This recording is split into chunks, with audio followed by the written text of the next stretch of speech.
Sunday and I'm filming this just a couple hours before uploading because I didn't have time before. It's been a very busy week. Over the past couple months, I've received the question in the title so often that I thought I'd dedicate a video to it sooner rather than later. Now, first off, my dogs were not muzzled in the past. There are several reasons for it, but the main one here is that I haven't been able to get my hands on the muzzles for over a year, the specific muzzles that I wanted. Now, due to COVID, the web shop that I would be able to order them from couldn't get their hands on them for over a year. So the muzzles weren't made, and when they eventually were shipped, the shipping was lost and sent back eventually. So as soon as they came in stock, I ordered them. Okay, so first off, which muzzles do my dogs wear? Because I know that I'll be getting that question, and I also know that many people don't watch a full video. These are the muzzles that we use. These are 3 different sizes of the basket muzzle that you can order on Bum Bum Dog Toys. No, this is not sponsored. These are the only muzzles we have found to fit our dogs, and all 3 are very comfortable in them. I used to use the Baskerville Ultra, but they were so uncomfortable in the muzzle, even though people rave about it. It is not bite proof. It doesn't cover the cheeks, it only covers part of the muzzle, and for Mojo it actually caused a lot of friction on the nose, and she had to roll around and wipe her nose in all the bushes that she found. So I didn't like it. Ended up not using it because it caused a lot of stress for Mojo. So I decided to wait to find the perfect muzzles, and I know that these muzzles I'll be able to use for a very long time. I'd even replace the straps should they have some wear and tear over time. So yeah. Those muzzles are from Bum Bum Dog Toys. The owner helped us pick out the sizing and I bought them. There was no discount, nothing. I just really like these muzzles, so I wanted to show you them, and I will link them in the top of the description and also in a comment. Please do realize though that they might be sold out already and that they might not come back in stock for a while due to the pandemic. There's been shortage of so many materials, and companies have had difficulty creating stuff and receiving stuff as a web shop, as was the case for them. So but I will link them below, and yeah, if you can't find them, I'm very sorry, but the people who have a different breed than the Stafford, they might be able to get some still, because the Stafford and Pitbull shaped muzzles are often more desired, and they are often easily sold out very quickly. Put simply, the only reason for my dogs to be muzzled is other irresponsible dog owners. I want to make this very clear. My dogs would not have to be muzzled if there weren't as many irresponsible dog owners out there. I've had to change my mindset over the past couple years with respect to dogs owned by irresponsible owners in order to protect them from their owners' horrible decisions. My dogs are not reactive. My dogs don't respond to dogs they are passing by. They are very easygoing. My dogs were trained very well, they were socialized, habitualized, and they learned to ignore other dogs in passing by. Training was not made easy because other people let their dogs up to us, which creates an expectation for my dogs in the future. But I really tried my hardest to let my dogs know that dogs and people are just part of our surroundings and we can ignore them no matter what they do. But to every well-trained dog, there is a limit to certain behavior, and my dogs will not be polite anymore when they are approached by an off-leash dog that taunts them or barks at them, runs circles around them, or bullies them in any way. Now, I will show you a clip before saying a whole lot more to show what we encounter on a daily basis when we go hiking in a leash law area. This specific video was shot in an area near to our house. It's a nature reserve that has a leash law, and there are 2 off-leash areas in this area, not close to where we were walking at that moment. They would have had a 20-minute walk to reach the off-leash area. This is an area where we encounter more off-leash dogs more often, but that doesn't mean that we have to choose not to walk there ever again. It just means that we have to take precautions. Now, this wide path, we stood all the way to the right and we let the people pass with plenty of space. Now, the people passing by were in no rush to help us out. They were in no rush to help their dog from potential damage or danger. They didn't really see the urgency in the situation, and that's usually what happens. I filmed it. Not everyone agrees with me filming stuff like this. I understand, but there's no way to show others what happens without filming it, because currently what everyone thinks is pics or it didn't happen, so here you go. I was on a walk with a friend of mine and we both had two dogs on us, two Staffordshire Bull Terriers each. Both were muzzled and on short leashes. We did everything we could to protect dogs owned by irresponsible owners. Now, our dogs would not have to be muzzled if people would keep their dog leashed where it was supposed to and under control where it is supposed to be, and if people kept their dogs away from ours. Sadly, that doesn't happen, and sadly, we have to muzzle. Now, in this scenario, you see a small dog running towards us. It's barking at my dogs, it comes closer, it backs up, it comes closer, it backs up. It's kind of playful, but also kind of defensive.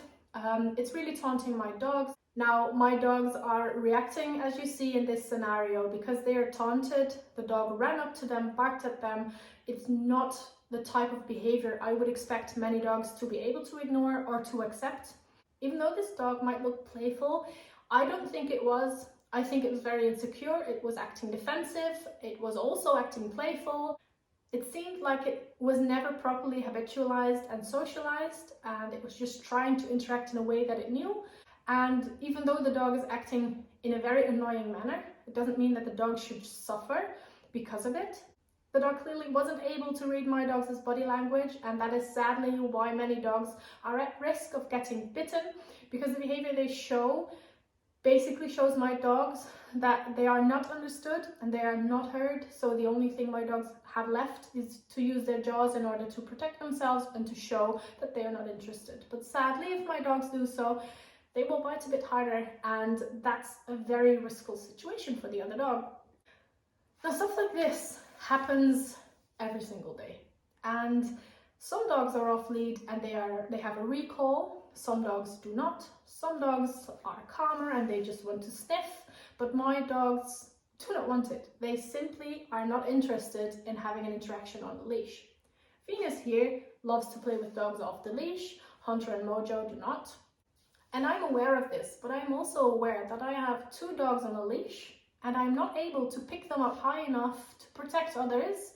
And I'm also aware that if they were to bite, the other dog could engage and it would be very, very difficult to end a fight. And I might actually put my own dogs in danger if I didn't muzzle them. So I'm very glad that in this scenario my dogs were wearing a muzzle, because I wouldn't be able to protect either of them, not them or the other dog, if something happened. And I have decided to film things like this more often because I really do hope to educate others. I really do hope to educate people who do leash their dog but don't want to muzzle their dogs. I didn't muzzle my dogs for a very long time, and I'm very happy that I do now.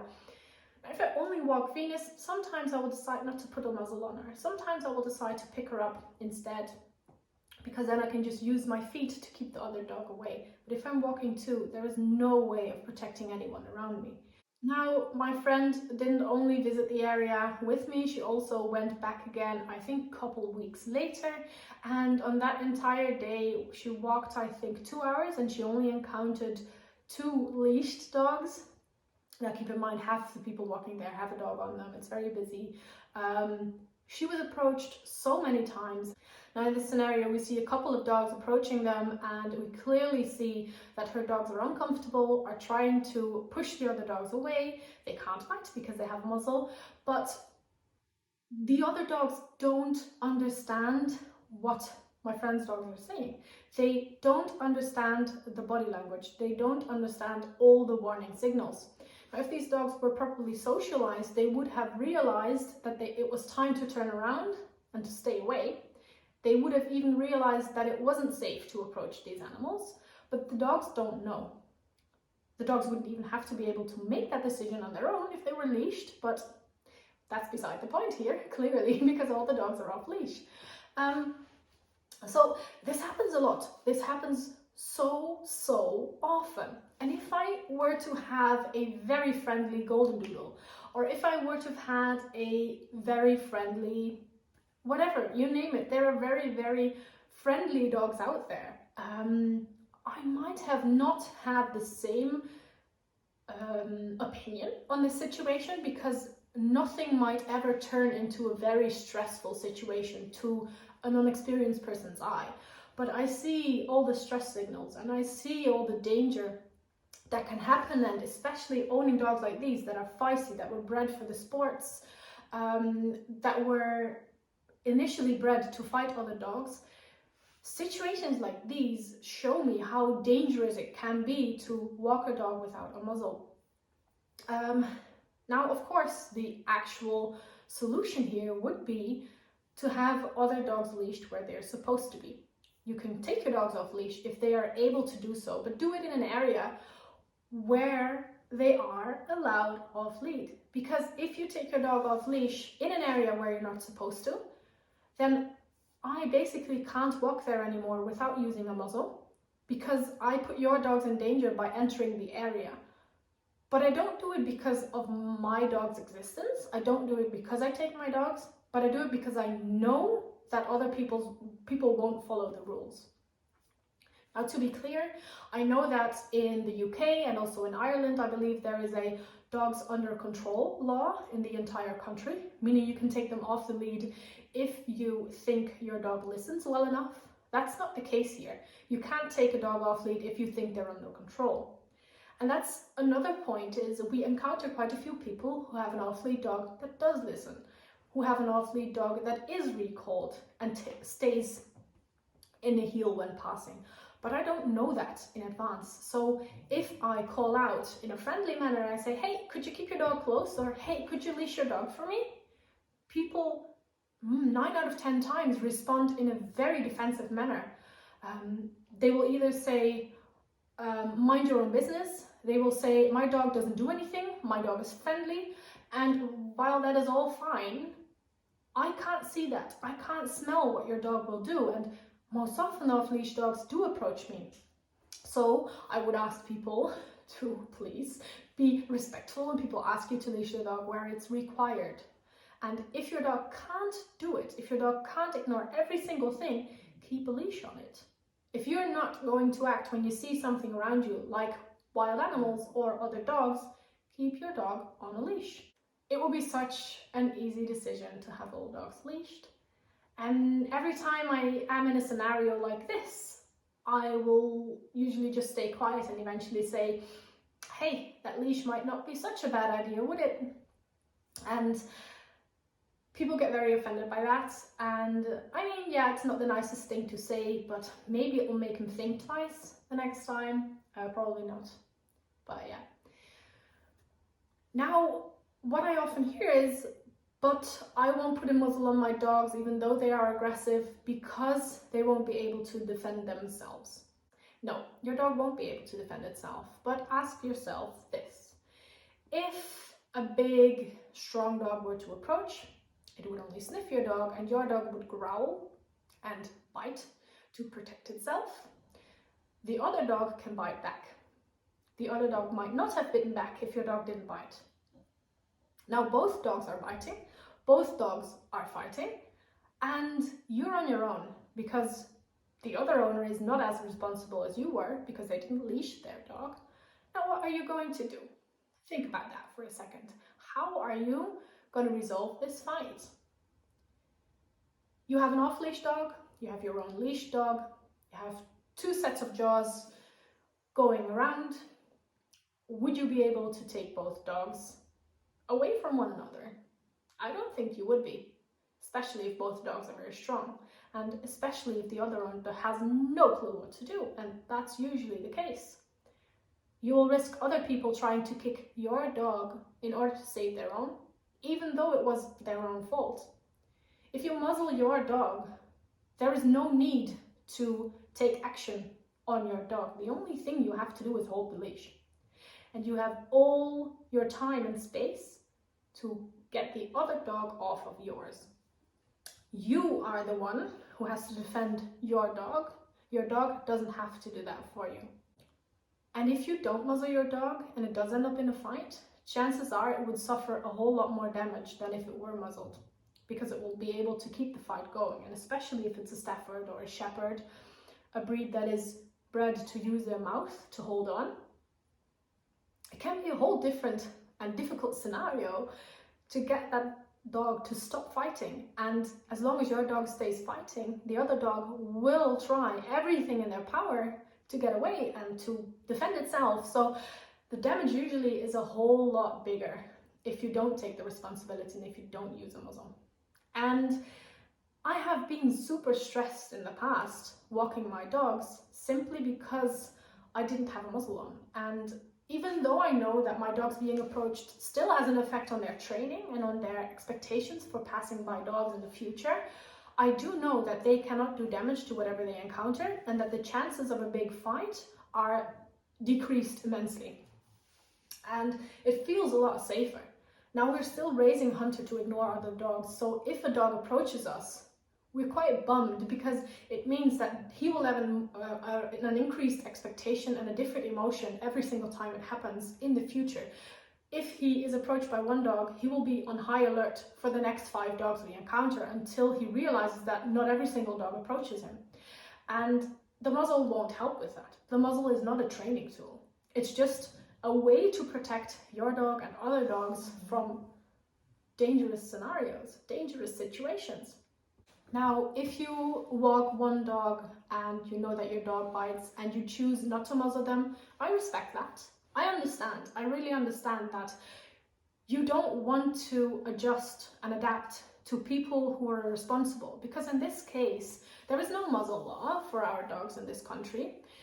Your dog probably hasn't been in a fight before, and there is no reason to think you and your dog are a dangerous team. Because if other people listen to the rules and oblige by them, there would be no reason to muzzle them. But sadly, we see so many off-leash dogs, and it's just been getting worse in the past couple of years, especially during the pandemic.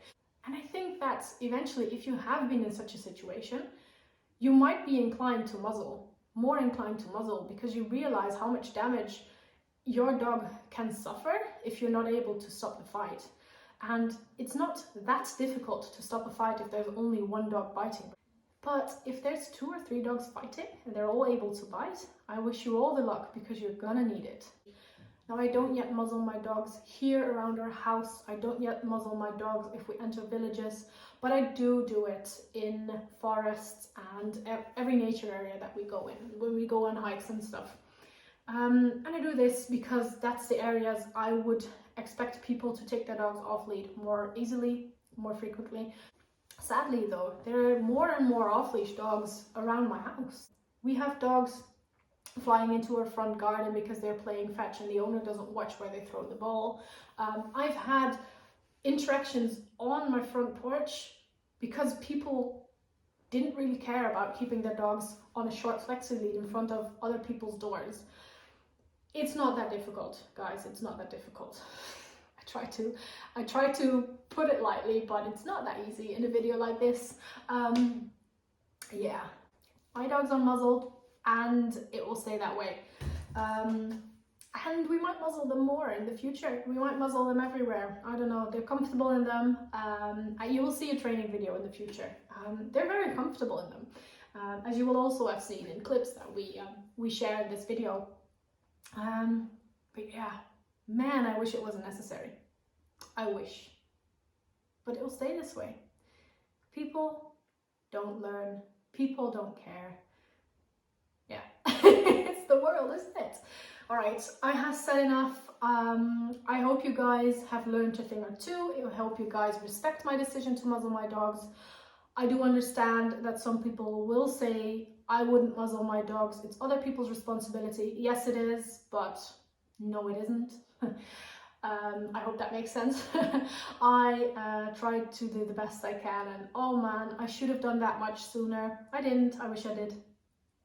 We haven't had a bad scenario yet, but more recently that's only because of the muzzle. And I've heard some jaws snapping like that, and we've had some close calls in the past. So, and please guys, just keep your dogs leashed if they have to be. Even if they're perfectly well mannered, there's no reason for it to be off leash. There's no need. You will just put other people and other dogs in stress. you definitely are doing that, I know for sure. Just keep in mind that it's nice to think about other people and other dogs for a change. Keep your dogs leashed where they have to be, and maybe muzzle your dog if you know that you live in an area where there are many off-leash dogs and your dog will start to fight if they are approached. I think it's a clever idea. You don't have to, but it's definitely something you can think about. Alright, I hope you guys have fun with your dogs this week, and we'll see each other again on Tuesday with another eating video. Goodbye!